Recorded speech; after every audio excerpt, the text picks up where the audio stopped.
नमस्ते जी। नमस्ते। की चाहिए? धूल धूल चाहिए थोड़ी सी। और इस पवित्र अखाड़े की मट्टी नूं धूल नहीं कहीदा। हिंदुस्तान के सरताज, भारत माँ के लाडले, देश की आन, रुस्तमे हिंद वर्ल्ड रेसलिंग चैंपियन श्रीमान दारा सिंह जी को शत शत नमन।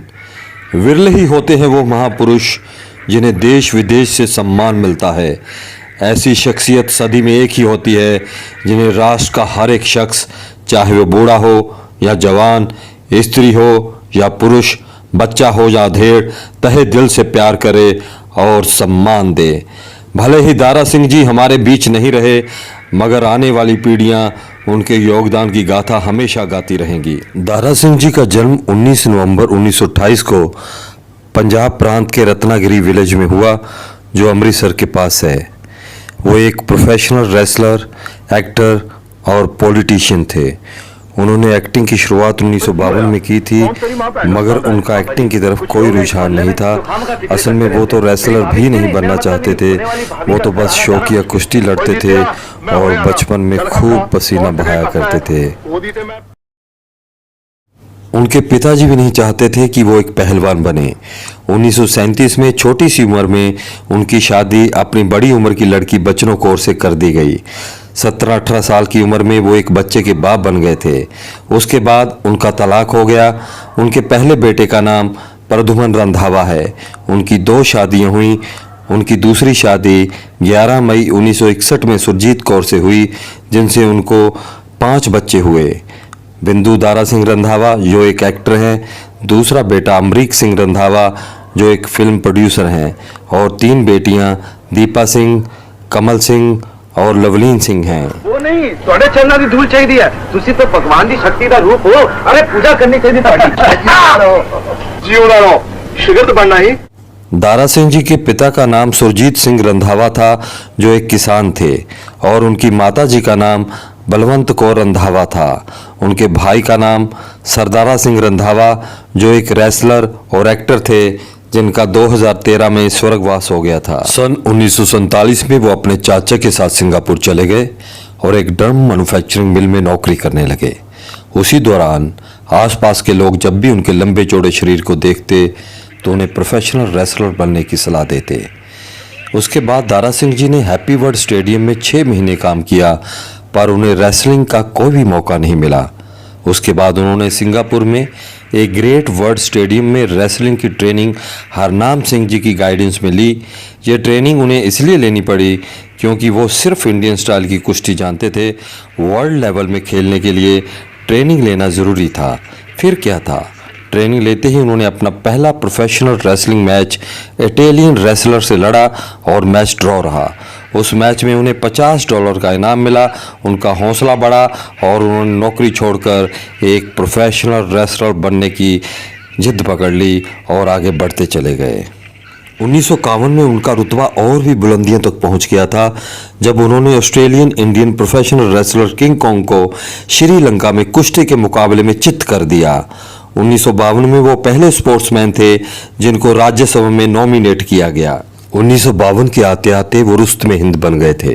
जी हाँ, दारा सिंह जी ने टाइगर जोगेंद्र को हराकर ये खिताब हासिल किया।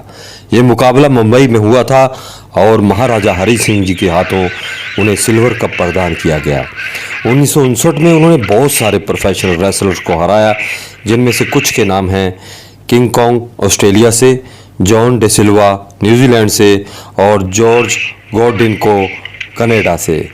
इनको हराकर दारा सिंह जी ने कॉमनवेल्थ चैंपियनशिप का खिताब हासिल किया। उसके बाद उनका आगमन फिल्मों की तरफ हुआ। 1960 में दारा सिंह जी को भगवान दादा ने अपनी फिल्म भक्त राज के लिए ऑफर दिया, जिसमें उनके 4 से 5 डायलॉग्स ही थे, क्योंकि उस वक्त वो डायलॉग्स ज़्यादा बोल नहीं पाते थे और उनके डायलॉग्स किसी दूसरे डबिंग आर्टिस्ट से डब करवाए जाते थे।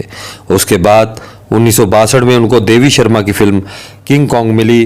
दारा सिंह जी ने एक इंटरव्यू में कहा था कि उनका डिक्शन वीक था और वो हिंदी और उर्दू अच्छे से बोल नहीं पाते थे, क्योंकि उनकी परवरिश देहात में हुई थी। जब उनको फिल्मों के ऑफर आने लगे तो उन्होंने उर्दू और हिंदी का ट्यूटर रख लिया था। तब उन्होंने अपनी सारी फिल्मों के डायलॉग्स खुद ही डबिंग करने शुरू कर दिए। 1963 की बात है, जब फिल्म डायरेक्टर मोहम्मद हुसैन और फिल्म प्रोड्यूसर विनोद दोशी ने अपनी फिल्म फौलाद के लिए दारा सिंह जी को मेन हीरो साइन किया और वो चाहते थे कि कोई फेमस एक्ट्रेस दारा सिंह जी की ऑपोजिट हीरोइन बने, पर सभी नामी एक्ट्रेस ने उनके साथ काम करने को मना कर दिया। तब उन्होंने मुमताज को साइन किया, जो उस वक्त छोटे मोटे रोल ही किया करती थी। फिल्म बनी और बॉक्स ऑफिस पर हिट रही।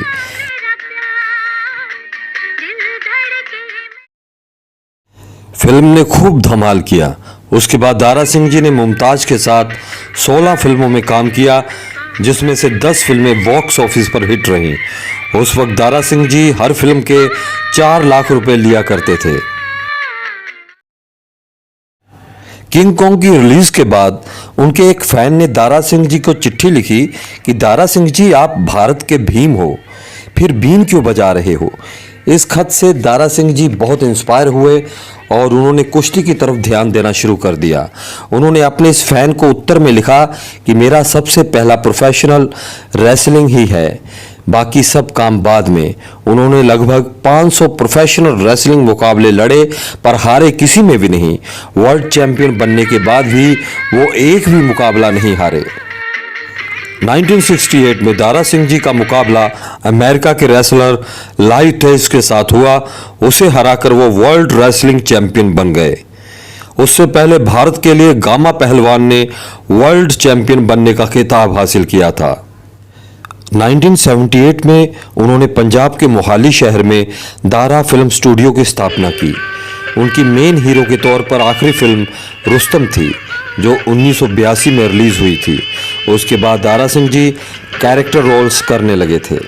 दारा सिंह जी एक ऐसी शख्सियत है जिन्हें भुला पाना मुमकिन नहीं। मेरा भी सौभाग्य है कि मुझे उनसे मिलने का मौका मिला। वो हमारी संस्था के प्रेसिडेंट थे।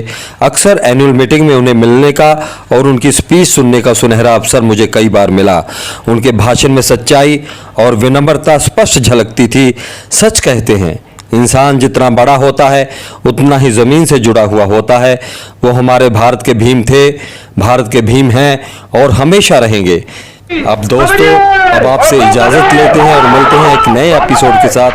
तब तक के लिए नमस्कार, जय हिंद, गुड बाय। किसी की माँ बहन को मछली खाता समझे दुनिया से मत मर गए। पापा जी, थोड़ा जवाब नहीं, तुझे छा गए हो।